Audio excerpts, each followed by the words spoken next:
शादी के बाद इस औरत के करीब आने वाले मर्दों की कैसे होने लगी अजीबोगरीब मौत।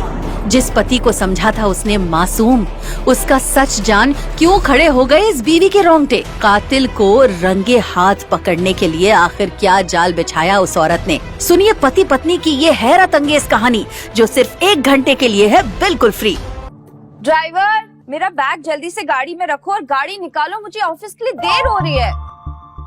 ये ड्राइवर पता नहीं कहाँ मर गया और ये नक्श वो भी पता नहीं सुबह से कहाँ है। काम के टाइम ना सब पता नहीं कहाँ मर जाते हैं। अनिका, मैं वो रमनीक भाई ज्वेलर्स के पास तो गया था। लगता है तुम्हारे ये जो ज्वेलरी सेट है उसको थोड़ा टाइम लग सकता है, शायद 1-2 दिन और। सॉरी मैम, थोड़ा लेट हो गया। थोड़ा लेट हो गया? कोई काम तुम लोग से एक बार में क्यों नहीं होता है? तुम सब के सब ना एक जैसे हो, काम चोर। सॉरी मैम, आगे से ऐसे नहीं होगा। Sorry my foot. अब मैं ले लेता हूँ। नहीं। जैसे ही नक्श पीछे मुड़ा, उसकी नजर टेबल पर रखी एक फाइल पर पड़ी। अनिका वो फाइल अपने बैग में रखना भूल गई थी। जब हड़बड़ाते हुए नक्श तेजी से अनिका की तरफ बढ़ा तो वहीं पास में सोफे पर बैठी अनिका की कजन भाग्या की नजर उस पर पड़ी। उसने नक्श के रास्ते में अचानक से अपनी टांग अड़ा दी। ओह माय गॉड, ये तुमने क्या किया? मैंने क्या किया? मैं तो अनिका वो अपनी फाइल भूल गई थी तो मैं उसे फाइल देना चाहता था तो रास्ते में ये अचानक आ गई। और तो अब साहबजादे के रास्ते के बीच में मैं आ गई, इसमें भी मेरी गलती है ना? बड़ी माँ आप ठीक है ना? मुझे पता है तुझे मेरी बहुत फिक्र है, पर मैं ठीक हूँ। इस निठल्ले आदमी ने मेरी साड़ी खराब कर दी। एक तरफ भाग्या बात का बतंगड़ बना रही थी तो दूसरी तरफ नक्श ने देखा कि अनिका वापस अंदर आ रही है। नक्श चित्रा को इग्नोर करते हुए अनिका की ओर बढ़ा। दरअसल मैं तुम्हारी फाइल। अनिका नक्श को देखे बिना ही घर से बाहर निकल गई। ब्रेकिंग न्यूज, गुजरात की सबसे बड़ी कंस्ट्रक्शन फर्म का भविष्य है खतरे में। क्या भानुशाली ग्रुप ऑफ इंडस्ट्रीज उभर पाएगा इतने बड़े नुकसान से? अब कौन संभालेगा भानुशाली ग्रुप ऑफ इंडस्ट्रीज की बागडोर? बेवकूफ, एक काम ठीक से नहीं आता। खड़े खड़े मेरा मुंह क्या देख रहा है? दफा हो जा मेरी नजरों के सामने से।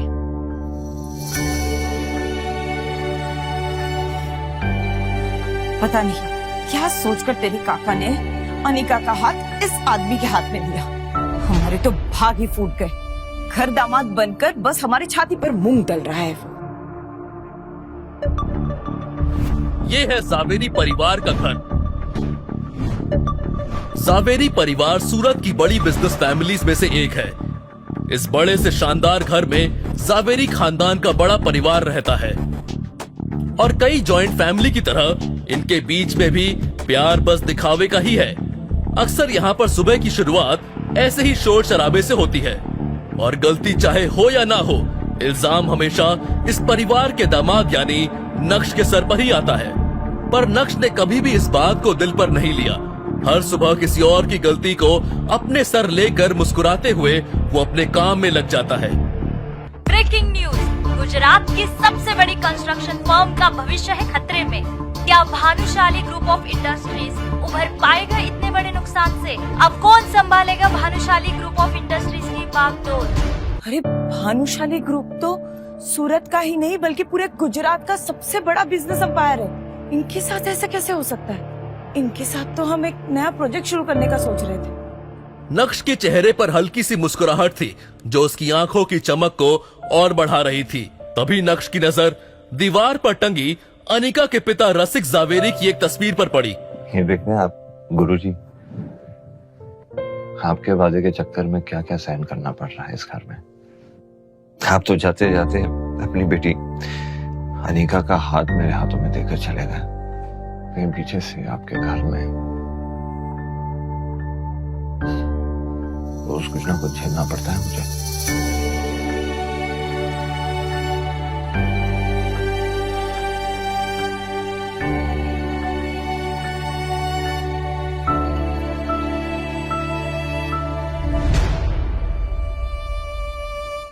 लेकिन मैं भी ढीठ हूं गुरुजी। मेरा असली मकसद आपकी बेटी अनिका के दिल में जगह बनाना है, उसके दिल मैं तुम्हें जगह बना के ही रहूंगा। नहाने के बाद जब नक्श बाथरूम से बाहर आया तो उसका फोन वाइब्रेट होने लगा, लेकिन इससे पहले कि नक्श को एहसास होता फोन कट गया था।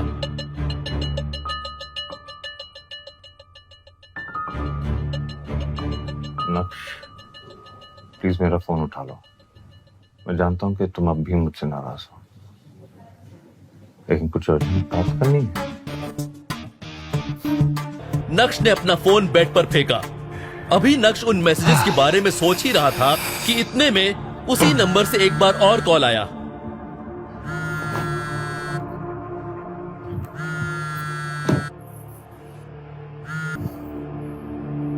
हेलो।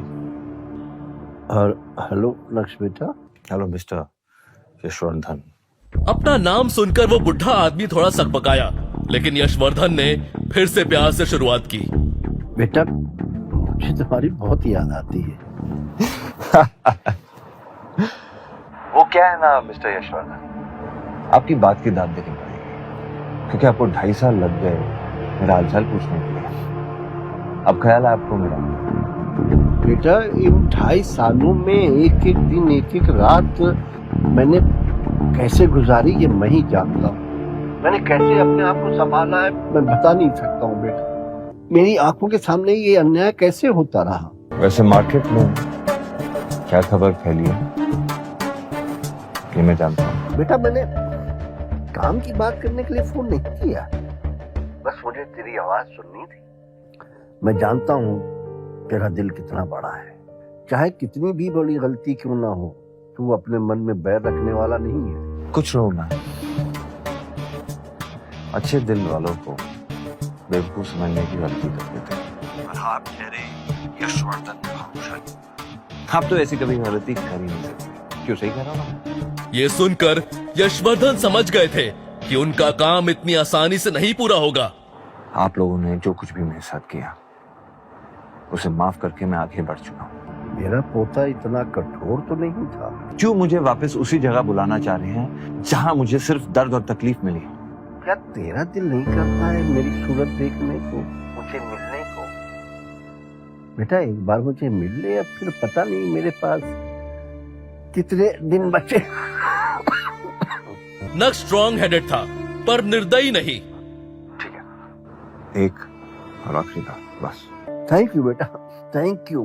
मैं घर नहीं आ रहा, बाहर मिलेंगे आपके ऑफिस में, बिना किसी तामझाम के। हाँ हाँ ठीक है ठीक है। तुरंत ही नक्श ने अपना लैपटॉप बाहर निकाला और इंटरनेट की हेल्प लेते हुए भानुशाली ग्रुप में चल रहे हलचल जानने की कोशिश की।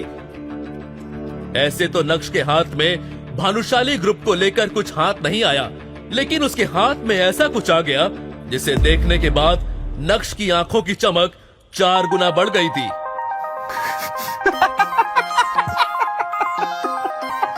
जोर जोर से हंसते हुए बिस्तर से उठकर नक्श पागलों की तरह नाचने लगा था। वो भूल गया था कि ये घर उसका नहीं है, वो तो बस इस घर का घर जमाई है। इस पागल को क्या हो गया?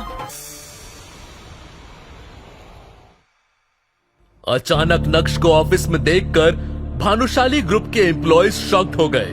अरे देखो देखो, ये तो नक्श है ना, लेकिन ये यहाँ क्या कर रहे हैं? एक तरफ भानुशाली ग्रुप के कुछ लोग नक्श का मजाक बना रहे थे, तो दूसरी तरफ कुछ ऐसे भी लोग थे जिन्हें नक्श के डैड पर बहुत भरोसा था और वो सभी नक्श को देखकर बहुत खुश थे।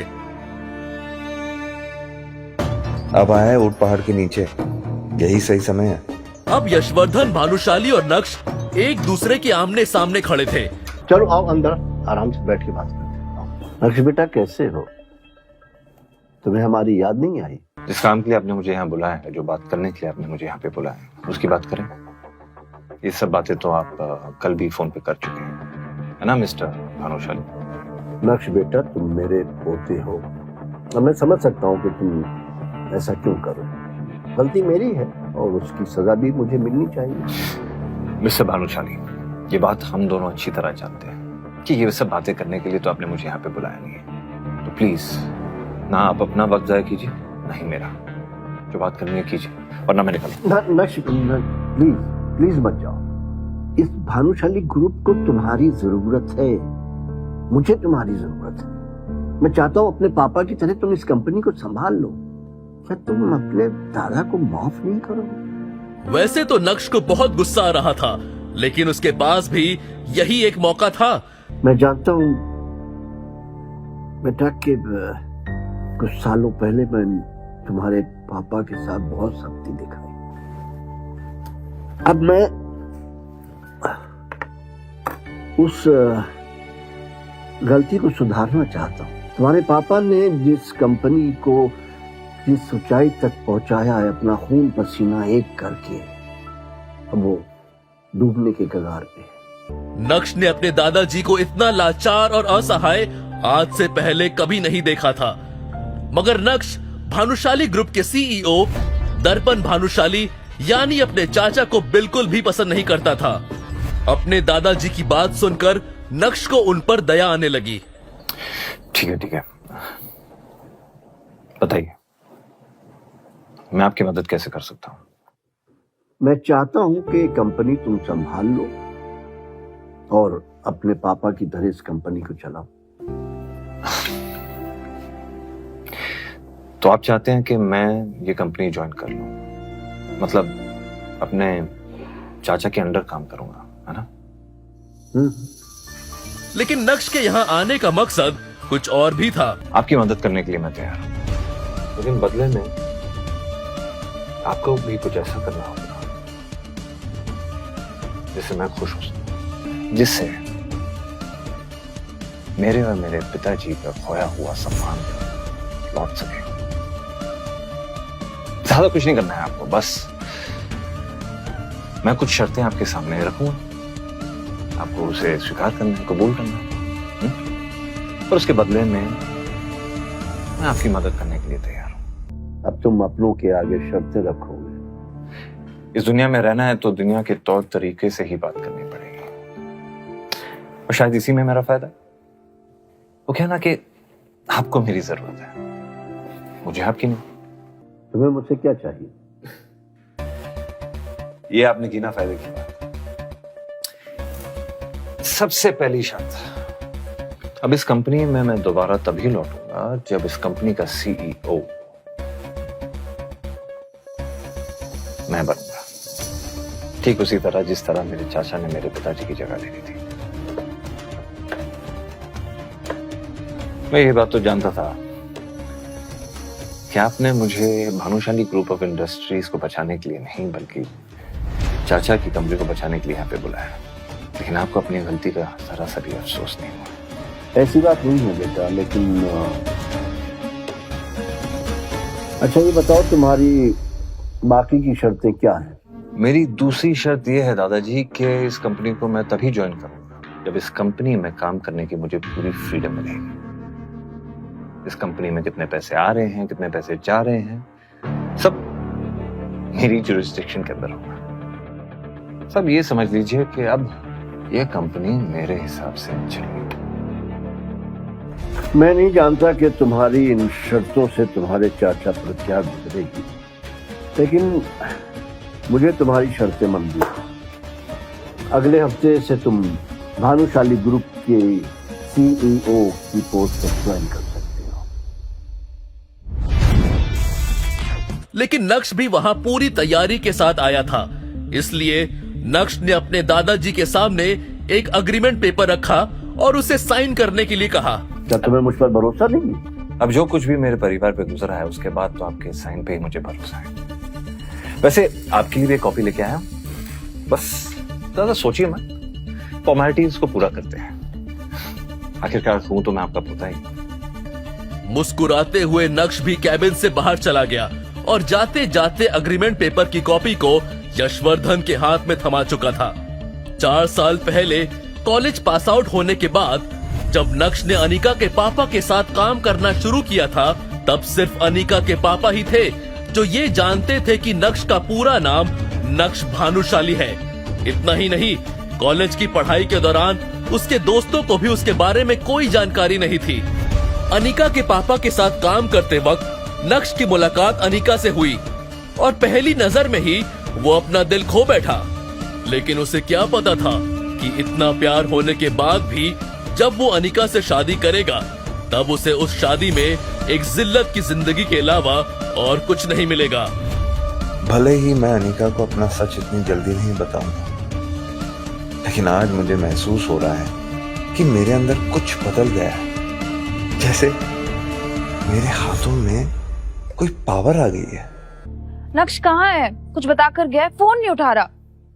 मने खबर नहीं, कल से उसका रूप बदल सा गया हुआ है। राक्षसों जैसा हंस रहा है, नाच रहा है, किसी को उसके बारे में कुछ नहीं पता। खाना बंद करो, तो पूरा दिन खाती रहती हो।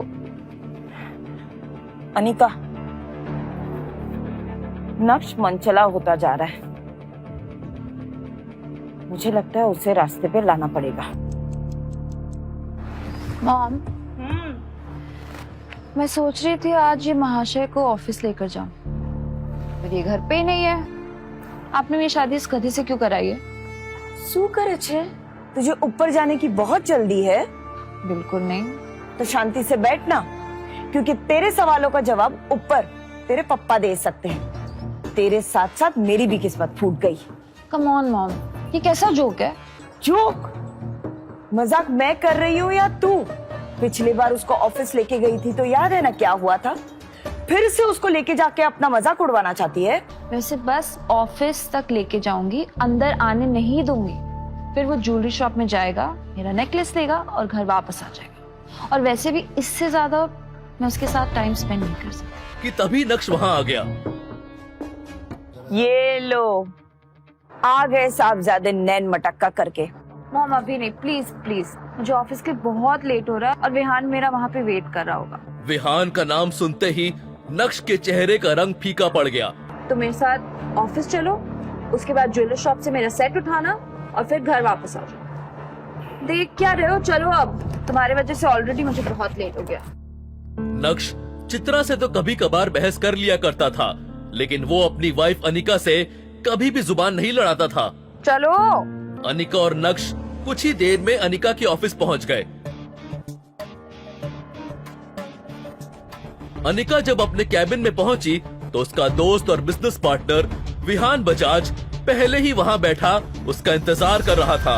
यार अनिका, मैं पिछले 1 घंटे से बैठा तुम्हारा इंतजार कर रहा हूँ। I am so sorry Vihaan, क्या है ना, कुछ लोगों के कारण देर हो जाती है। वो आज बहुत ज्यादा खुश नजर आ रहा था।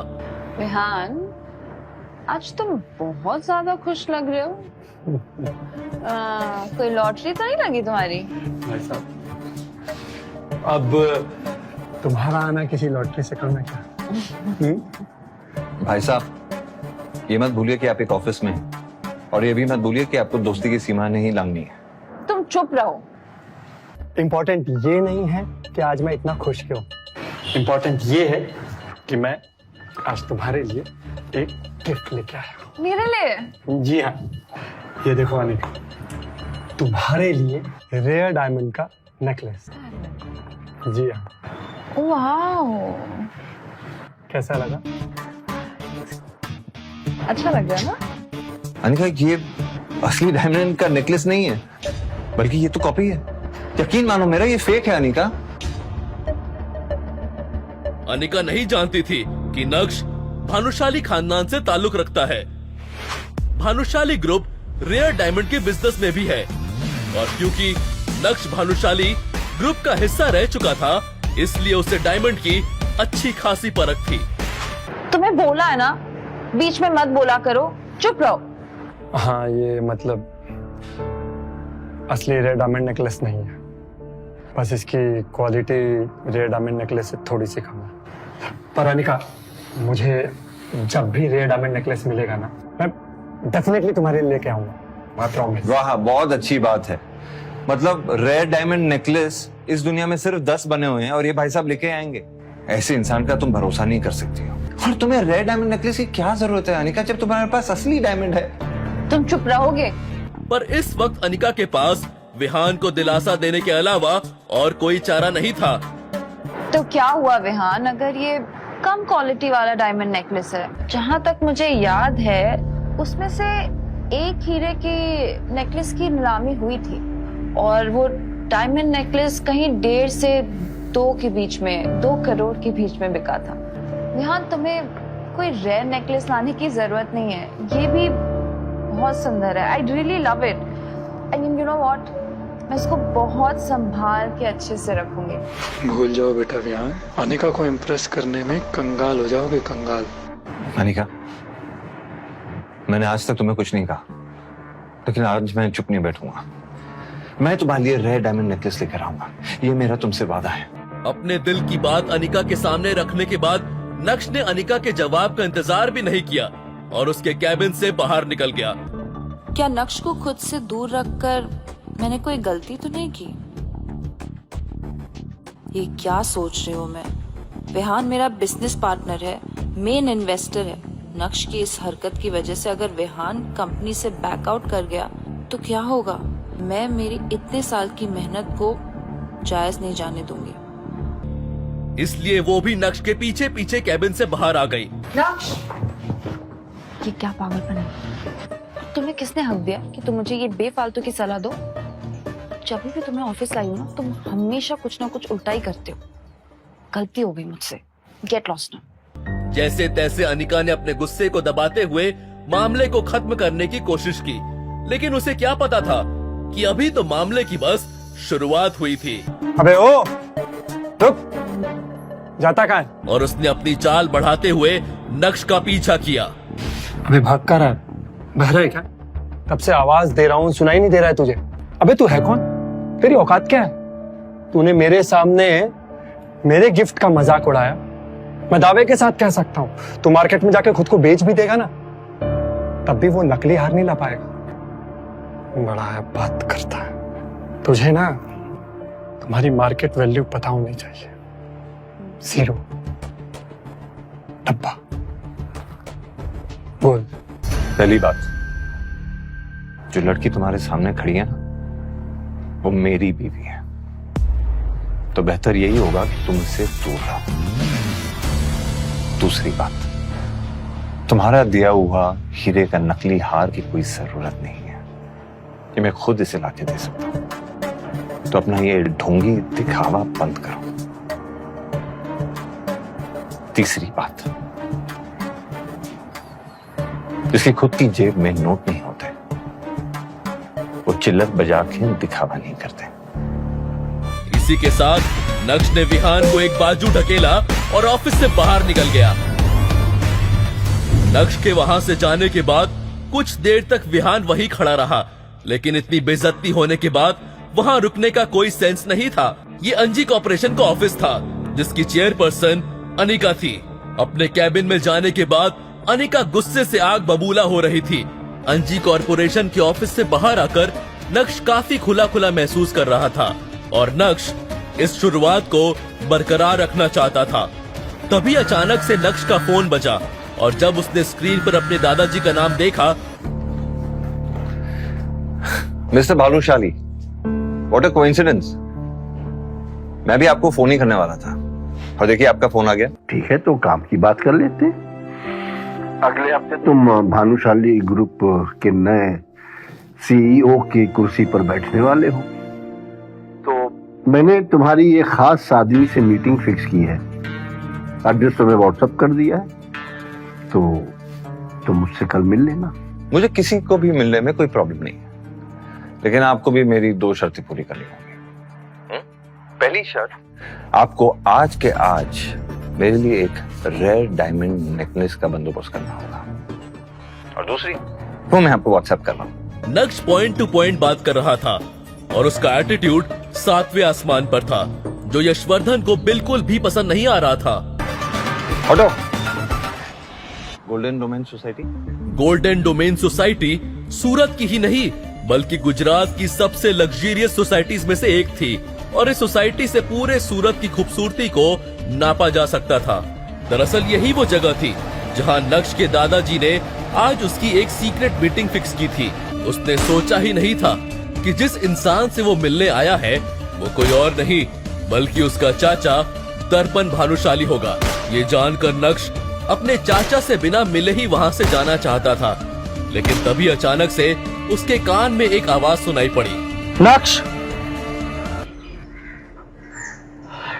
पिछली बार 2.5 साल पहले लगभग मिला था तुमसे, एंड आई मस्ट से पहले से काफी अच्छे और कॉन्फिडेंट लग रहे हो। शायद आप ये बात भूल रहे हैं कि आप मुझे ज्यादा परेशान करना अफोर्ड नहीं कर सकते, क्योंकि अब भी खेतान एंटरप्राइजेस के शेयर्स मेरे नाम पे हैं। ये शेयर्स तो आप जानते हैं ना, जो आपने दादाजी और पापा को लेने से मना किया था। और ये शेयर्स आपके लिए कितने इंपॉर्टेंट है और बारूशाली ग्रुप ऑफ इंडस्ट्रीज के लिए कितने इंपॉर्टेंट है अच्छी तरह जानते हैं। तो दर्शन काका, अगर मुझे गलती से भी कुछ हो गया ना, तो जो कुछ भी आप चाहते हैं मुश्किल से मिल पाएगा। भानुशाली ग्रुप ऑफ कंपनीज पूरे गुजरात में एक बड़ा नाम था। 4 साल पहले मार्केट में उन्हें कंपटीशन देने के लिए कोई भी नहीं था, क्योंकि उस समय भानुशाली ग्रुप का सीईओ नक्श के पिता यानी जितेन भाई भानुशाली थे। जितेन भाई को बिजनेस की सारी एबीसीडी पता थी और यही वजह थी कि उन्होंने खेतान एंटरप्राइजेस के 40% शेयर्स खरीद लिए थे। उन्हें पता था कि आगे का मार्केट कैसी करवट लेगा और वो उसका पूरा फायदा उठाना चाहते थे। लेकिन ये बात दर्पण भानुशाली और यशवर्धन भानुशाली को पसंद नहीं आई और बिना कुछ सोचे समझे उन दोनों ने मिलकर जितेन भाई भानुशाली को भानुशाली ग्रुप से बाहर का रास्ता दिखा दिया। जितेन भाई के जाने के बाद नक्श के चाचा दर्पण भानुशाली ने भानुशाली ग्रुप के सीईओ की कुर्सी संभाल ली, लेकिन वो अपनी कंपनी को संभाल पाने में पूरी तरह से फेल हो गए। अब उन्हें डूबते हुए तिनके का सहारा चाहिए था और जब उन्हें पता चला कि जितेन भाई के खरीदे हुए शेयर्स आज मार्केट में तहलका मचा चुके हैं, तब भानुशाली खानदान को नक्श की याद आई। अब आप लोगों को पता चल ही गया होगा कि नक्श के अंदर ये पावरफुल चेंजेस क्यों और कैसे आ रहे हैं। नक्श की बात सुनकर उसके चाचा दर्पण एकदम शॉक्ड रह गए थे। गोल्डन डोमेन सोसाइटी से बाहर आने के बाद जब नक्श ने अपना फोन चेक किया तो उसके व्हाट्सएप पर उसके एक दोस्त का मैसेज था। अबे तू कहाँ रह गया है? आ रहा है ना, लेट मत कर। दरअसल आज अनिका की फैमिली गैदरिंग अटेंड करने से पहले नक्श को अपनी हाई स्कूल रीयूनियन में जाना था। दादा एक चाय देना।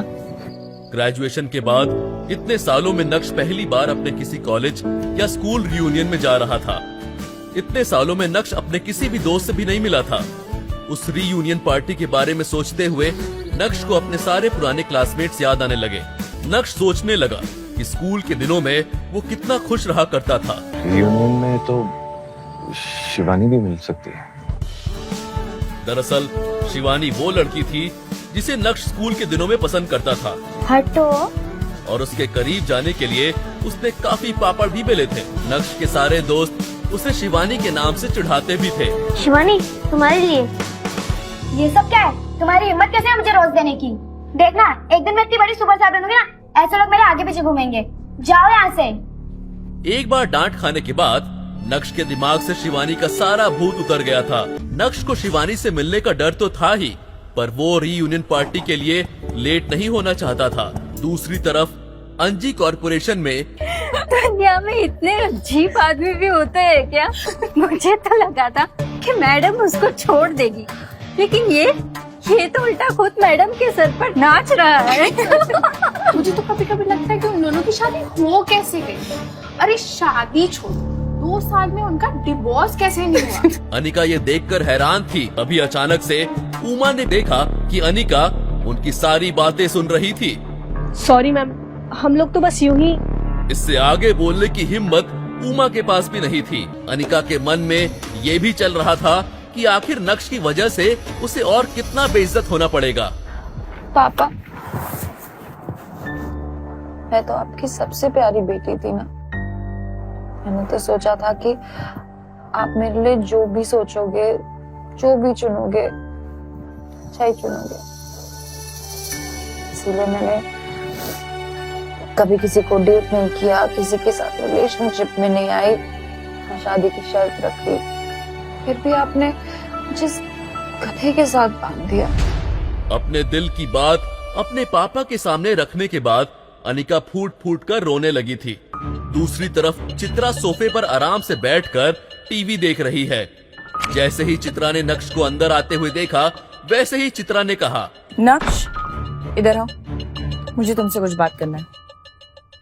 चित्रा नक्श से कौन सी जरूरी बात करने वाली थी, क्या अनिका को इस बात के बारे में पता होगा? क्या चित्रा नक्श और अनिका का डिवोर्स करवाने वाली है? आगे की कहानी जानने के लिए नीचे दिए गए लिंक से डाउनलोड करें पॉकेट FM ऐप।